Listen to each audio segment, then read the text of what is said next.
Well, this morning was Denver's coldest morning in 160 days. Going back to May the 6th, we dropped down to 34 officially at Denver International Airport, making it by far our coolest morning so far this fall season. And what's maybe a bit more interesting about that, this is the first time that we have dropped down into the 30s so far this fall season. This is really, really late. In fact, tied for our seventh latest weight on record for us to drop down into the 30s for us here in Denver officially. Now, these are statistics based out at Denver International Airport.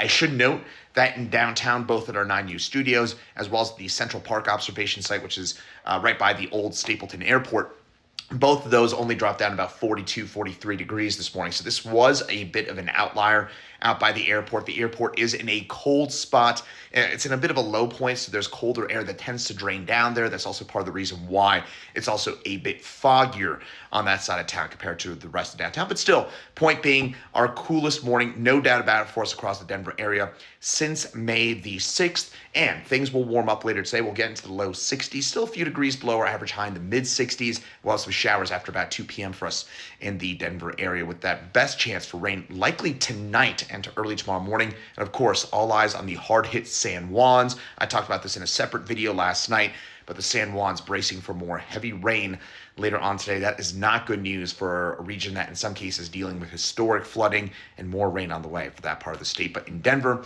our coolest morning this morning since May the 6th.